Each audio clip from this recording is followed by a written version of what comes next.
अब फिफ्थ आ गया हमारे पास टाइप, वो क्या है, इंडस्ट्रियल केमिस्ट्री। इंडस्ट्रियल केमिस्ट्री में क्या होता है, इंडस्ट्रीज को डिस्कस किया जाता है, यानी कि क्या है, it is a branch of chemistry that deals with the manufacturing of chemical compounds on a commercial scale. ठीक है, केमिकल कंपाउंड्स अब कौन सी इन्होंने मैन्युफैक्चर करने हैं, वो कौन से होंगे कि ऑक्सीजन, ठीक है, क्लोरीन,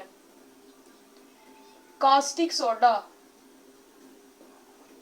कास्टिक सोडा हो गया, और क्या है, नाइट्रिक एसिड हो गया, HNO3 हो गया, और क्या है, सल्फ्यूरिक एसिड हो गया यानी कि H2SO4। ये सारे उसने क्या करने हैं, कंपाउंड्स मैन्युफैक्चर करना है। ठीक ठीक है, ये सारे कंपाउंड्स को मैन्युफैक्चर करना है ऑन अ कमर्शियल स्केल। अब कमर्शियल स्केल क्या होता है, एक तो होता है कि छोटी मिकदार में हमने घर घर की सतह पे बनानी होती है चीज़ें, जैसे घर में हमने साबुन बना लिया, शैम्पू बना लिया, इस तरह की चीज़ें। लेकिन एक चीज़ वो होती है जो कि इंडस्ट्रीज में बड़े लेवल पे बनाई जाती है, जो कि पूरे मुल्क के लिए होती हैं चीज़ें। ठीक हो गया, वो क्या कहलाती है, कमर्शियल स्केल। ठीक है, कमर्शियल स्केल पे क्या, यानी कि ज़्यादा तादाद में बनाना है, ऑक्सीजन, क्लोरीन, कास्टिक सोडा और सल्फ्यूरिक एसिड और नाइट्रिक एसिड। ठीक हो गया, ये सारी चीज़ों को बनाना क्या कहलाता है, इंडस्ट्रियल केमिस्ट्री कहलाता है। ठीक हो गया, अब ये जितने भी केमिकल कंपाउंड्स हैं ना, ये क्या है, रॉ मटेरियल के तौर पे काम करते हैं। ठीक हो गया, रॉ मटेरियल के तौर पे काम करेंगे दूसरी इंडस्ट्रीज में। ठीक है, कौन कौन सी इंडस्ट्रीज है, फर्टिलाइजर इंडस्ट्रीज है, उनमें क्या है, HNO3 और ये बाकी सारे जितने भी रॉ मटेरियल्स होंगे वो यूज़ होंगे इन इंडस्ट्रीज़ के अंदर, यानी कि फर्टिलाइजर बनाने में यूज़ होंगे, सोप्स यानी साबुन बनाने में यूज़ होंगे, टेक्सटाइल में यूज़ होंगे, एग्रीकल्चर में यानी खाद्य बनाने में यूज़ होंगे, पेंट घरों को जो पेंट करते हैं, पेपर जो हम जिस पे लिखते हैं, वो सारे क्या इन इंडस्ट्रीज़ के अंदर ये सारे रॉ मटेरियल्स यूज़ होते हैं। ठीक हो गया, अब चलते हैं हम अपनी नेक्स्ट इंडस्ट्री पे। अब होने लगे हैं न्यूक्लियर केमिस्ट्री की, इसकी डेफिनेशन क्या है, it is a branch of chemistry deals with the, दो चीज़ों की सारी इसकी डीलिंग्स हैं, कौन सी है, एक तो है रेडियो एक्टिव और है nuclear processes and their properties. ठीक है, प्रॉपर्टीज। अब हमने समझना है कि ये दोनों चीज़ें होती क्या हैं। रेडियो एक्टिविटी, कुछ ऐसे एलिमेंट्स होते हैं जैसे कि यूरेनियम, ठीक है, यूरेनियम हो गया या फिर पोलोनियम हो गया, ये दोनों एलिमेंट ये क्या करते हैं, अपने अंदर से क्या रेडियो एक्टिविटी को इमिट करते रहते हैं। वो रेडिएशन जो होते हैं ना हमारे इर्द गिर्द माहौल में फैल जाती हैं, जो कि बहुत ही नुकसानदा होती हैं। ठीक है, और प्रोसेसेस, ये कौन से प्रोसेस होते हैं, ये होते हैं न्यूक्लियर फिशन रिएक्शन और न्यूक्लियर फ्यूजन रिएक्शन। ठीक हो गया, यहाँ के प्रोसेस क्या कहते हैं, न्यूक्लियर प्रोसेसेस, और इन प्रॉपर्टीज को कि कैसे हो रहे हैं परफॉर्म, इन सबको जानना क्या कहलाता है, न्यूक्लियर केमिस्ट्री। ठीक हो गया, अब इसका मेजर रोल क्या, वो क्या होता है, एटॉमिक एनर्जी में। ठीक है, एटॉमिक एनर्जी किस में यूज होती है, एटम बॉम्ब बनाने के अंदर यूज होती है। ठीक हो गया, अब ये जो चीजें हैं ना, ये सारा कुछ तो हो गया, अब इसके यूजेस यानी कि एप्लीकेशंस किधर है। ठीक है, ये तो बहुत हो गया जर्डीएस, ये जैसे ये एटम बम बनाया जाता है, किसी जगह पे ब्लास्ट हो जाए तो वहाँ पे क्या एनिमल्स, प्लांट्स, भी आसपास की चीजें होंगी ना, सारी क्या डिस्ट्रॉय हो जाती हैं।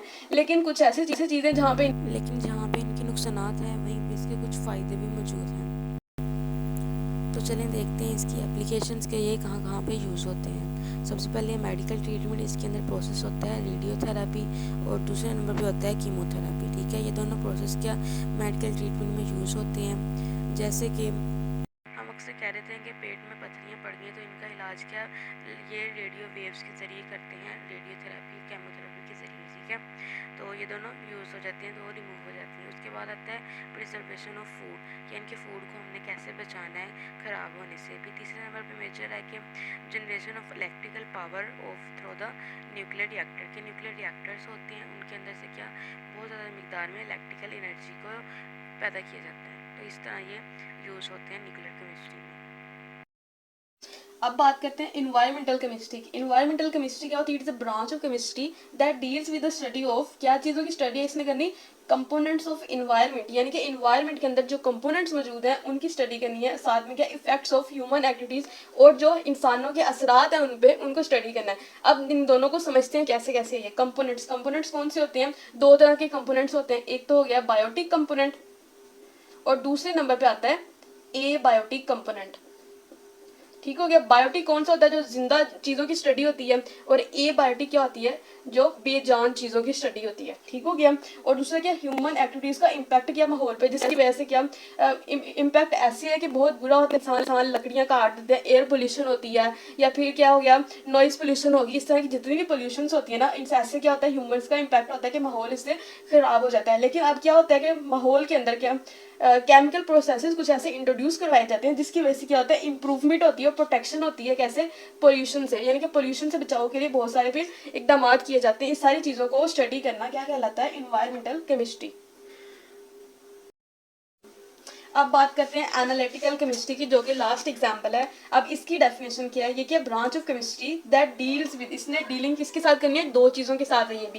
ये क्या, पहली बात है सेपरेशन, दूसरे नंबर पे आता है analysis of a sample to identify components. ठीक है, अब इन दोनों चीज़ों को समझते हैं कि इसका मतलब क्या है। ठीक है, सेपरेशन, अब पहले नंबर पे करनी है, कोई भी एक हमने क्या सैंपल लेना है, सैंपल में क्या करना है, छोटा सा टुकड़ा ले, छोटा सा पार्ट ले लेना देना, जैसे कोई भी ले लो हम सैंपल, मैथानोल ले लिया या एथानोल, कोई भी अननोन सैंपल लिया हमने। ठीक है, उसका छोटा सा पार्ट लिया, यानी कि 2 ml 3 ml ले लिया हमने। ठीक है, और पहले नंबर पे इसे सेपरेट किया, फिर दूसरे नंबर पे क्या है, उसे एनालिसिस करना है। ठीक है, यानी कि लेबोरेटरी में इसे ले जाना है, उसका क्या, दो चीज़ों से एनालिसिस करना है। एनालिसिस भी क्या, दो तरह के होते हैं, एक होता है एनालिसिस क्वालिटेटिव एनालिसिस, ठीक है, और दूसरे नंबर पे होता है ये क्वांटिटेटिव एनालिसिस।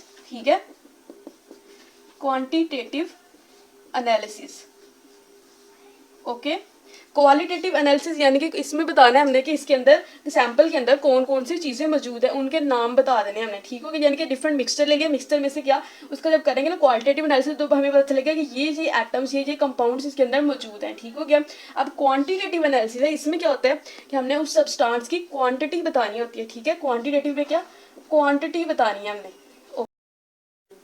ठीक है, अब हमने देखने के फूड हो गया, वाटर, एलिमेंटल या एनवायरमेंट, छोटा सा पार्ट ले लो, फूड का पार्ट ले लो, पानी का। एक एनालिसिस में कोई जैसे लिवर के उसके अंदर क्या ब्लड है, तो उसके अंदर सारी चीज़ों में हमने देखना कि जो ब्लड है हमारा, उसके अंदर हीमोग्लोबिन कितनी, यानी कि red blood, white blood cell, जो भी है ना, सारी चीज़ें, फाइब्रिनोजेन कितनी कितनी कुटी में मौजूद है, और कौन सी कैसे कैसे पता चलेगा, वो सारे क्या इन एनालिसिस पता चलेगा, क्वालिटेटिव और क्वान्टिटेटिव से।